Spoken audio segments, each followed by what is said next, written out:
నల్గొండ జిల్లా చందంపేట మండలం వైజాగ్ కాలనీలో విషాదం జరిగింది. విహారయాత్రకు స్నేహితులతో కలిసి కారులో వచ్చిన బి.ఫార్మసీ విద్యార్థి మృతి చెందాడు.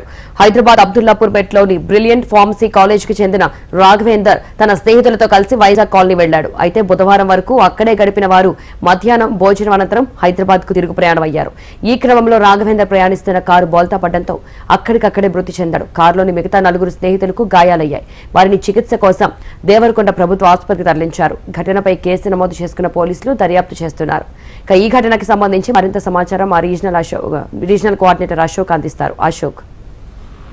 శిల్ప, ఏదైతే నల్గొండ జిల్లా నేరేడుగొమ్మ మండలం వైజాగ్ కాలనీ ఉంటుంది, నాగార్జున సాగర్ బ్యాక్ వాటర్ ను నిన్న వీరంతా కూడా హైదరాబాద్ నుంచి వచ్చారు. ఒక కారులో రాఘవేంద్ర తన స్నేహితున్నటువంటి క్రమంలో ఏదైతే ప్రధానంగా హైదరాబాద్ తిరిగి వెళ్తున్నటువంటి క్రమంలో నిన్న అర్ధరాత్రి ఈ ప్రమాదం చోటు చేసుకుంది.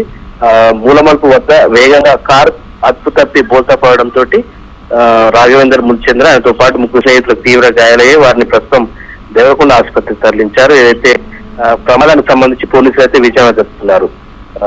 శిల్ప. Right Ashok, thank you.